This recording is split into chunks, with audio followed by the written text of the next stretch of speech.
തൃശൂർ കാട്ടൂർ പൊഞ്ഞനത്തെ ചെറുകിട വ്യവസായ കേന്ദ്രത്തിന് സമീപം കിണറ്റിൽ രാസമാലിന്യം കലരുന്നതായി പരാതി. കാട്ടൂർ സ്വദേശി തെക്കേക്കര വിൻസെന്റിന്റെ വീട്ടിലെ കിണറിലാണ് മഴ ആരംഭിച്ചതോടെ നിറവ്യത്യാസം കണ്ടു തുടങ്ങിയത്. വ്യവസായ കേന്ദ്രത്തിൽ ആസിഡ് അടക്കമുള്ളവ അശാസ്ത്രീയമായി കൈകാര്യം ചെയ്യുന്നത് മൂലമാണ് കിണറുകളിൽ രാസമാലിന്യം കലരുന്നത് എന്നാണ് പ്രദേശവാസികൾ പറയുന്നത്. 50 വർഷത്തിലധികം പഴക്കമുള്ള കിണറാണ് വിൻസെന്റിന്റേത്. കുടിവെള്ളത്തിനും മറ്റുമായി ഉപയോഗിക്കുന്ന വെള്ളത്തിന് രുചിവ്യത്യാസം അനുഭവപ്പെട്ടതോടെ പരിശോധനയ്ക്ക് അയച്ചു.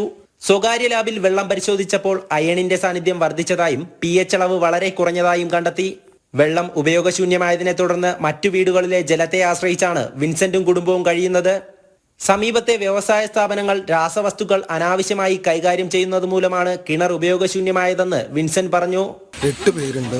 ഈ കഴിഞ്ഞ ആഴ്ച മഴ പെയ്തപ്പോൾ ഈ കിണറിലെ വെള്ളം വളരെ മഞ്ഞ കളറാക്കി. അതിൻ്റെ പേരിൽ ഞാൻ ഈ വെള്ളം പരിശോധിക്കാൻ കൊണ്ടുപോയി. അപ്പോൾ അവർ പറഞ്ഞു ഇതിൽ അയൺ കണ്ടന്റ് കൂടുതലും ആസിഡിൻ്റെ അംശം കൂടുതലുമാണ്, അതുകൊണ്ട് വെള്ളം ഉപയോഗിക്കരുത്. അവിടെ ഞങ്ങൾ സഹോദരങ്ങളുടെ വീട്ടിലാണ് ഇപ്പോൾ താമസിച്ചുകൊണ്ടിരിക്കുന്നത്. വെള്ളം നല്ല മഞ്ഞ കളറാണ്. കിണറുകളിൽ രാസമാലിന്യം കലരുന്നുവെന്നും കാട്ടൂർ പഞ്ചായത്ത് ആരോഗ്യ വിഭാഗത്തിന് ഇത് സംബന്ധിച്ച പരാതി നൽകിയെന്നും പഞ്ചായത്ത് അംഗം മോളി പിയൂസ് പറഞ്ഞു. ഇതിനെതിരെ ഇവിടുത്തെ ഈ പ്രവർത്തനങ്ങൾക്കെതിരെ ശക്തമായ നടപടികൾ സ്വീകരിക്കണമെന്ന് വാർഡ് മെമ്പർ എന്ന നിലയിൽ ഞാൻ ആവശ്യപ്പെടുന്നു. പരാതി കൊടുത്തിട്ടുണ്ടോ? ഞാൻ പരാതി കൊടുത്തിട്ടുണ്ട്.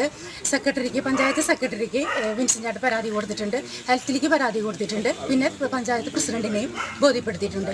ഇനി ഞങ്ങൾ പൊല്യൂഷനിലേക്ക് പരാതി കൊടുക്കാനായിട്ട് പോവാണ്. കുടിവെള്ളത്തിൽ രാസമാലിന്യം കലരുന്നതിൽ പ്രദേശവാസികളൊന്നാകെ ആശങ്കയിലാണ്. നിലവിൽ പൊല്യൂഷൻ കൺട്രോൾ വകുപ്പിന് പരാതി നൽകാനൊരുങ്ങുകയാണ് നാട്ടുകാർ.